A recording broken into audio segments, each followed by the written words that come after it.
Salut! Dans cette vidéo, on va parler code. Le premier code que vous allez toujours voir au début est celui-là. C'est un bon début. Alors les deux premières lignes, ça s'appelle les directives de préprocesseur. Il faut se rappeler de ce terme.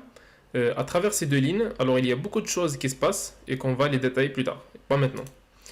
Alors, include, DS include, veut dire inclure, c'est-à-dire qu'on va inclure un code qui est tout prêt, ou bien importer un fichier qui contient un code qui est tout prêt, et on va appeler ces fichiers comme des librairies, ça vient du anglicisme, ou bien une bibliothèque en français. Alors, ces codes tout prêts, au fait, ils contiennent des fonctions toutes prêtes. Par exemple, stdio.h, cela veut dire standard input-output. Et ce fichier permet par exemple le texte, comme la fonction printf, ou bien de lire comme scanf. Aussi, on a la bibliothèque standard lib, stdlib, cela veut dire standard library. Ensuite, on a la fonction main. Alors cette fonction main, elle est différente des autres fonctions qu'on va construire plus tard. Et cette fonction, on l'appelle aussi fonction principale.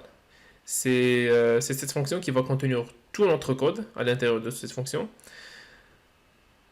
Et toute fonction a un début et une fin, qui est délimitée par ces deux accolades. Une accolade ouvrante et une accolade fermante. Et les lignes qui se retrouvent, qu'on va retrouver chaque fois à l'intérieur de cette fonction, au fait, ça s'appelle des instructions. Là, on a la première instruction et la deuxième instruction. Alors, la première instruction, qu'est-ce qu'il fait? Comme on a dit, dans stdio.h, au fait, il contient une fonction qui s'appelle printf, qui va afficher notre texte. Et notre texte est tout ce qui est écrit à l'intérieur de ces guillemets. Alors, bonjour les Vikings, par exemple, anti/n veut dire retour à la ligne. Et il faut être vigilant parce qu'en langage C, toutes les instructions, si on va rencontrer une instruction, alors sûrement qu'on doit finir ou bien terminer ces instructions par un point virgule. Et finalement, on a l'instruction return 0, point virgule. Alors cela permet de dire que le programme ou bien notre fonction main a bien marché et tout s'est bien passé.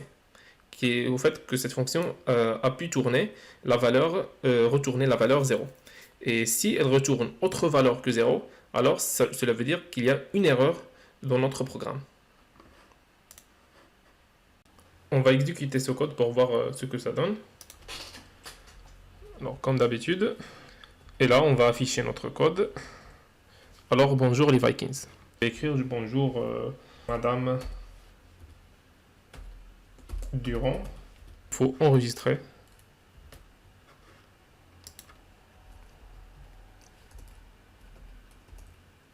Et voilà, on a bonjour Madame Durand. Ensuite, on peut rajouter d'autres printf. Alors, sans retour à la ligne, je vais enlever anti/n. J'enregistre. J'exécute mon code. Voilà, bonjour Madame Durand, cette voiture coûte 10 000 balles. Alors, lorsque je vais rajouter un retour à la ligne, voilà ce que je vais obtenir. Et voilà, j'ai bonjour Madame Durand, cette voiture coûte 10 000 balles.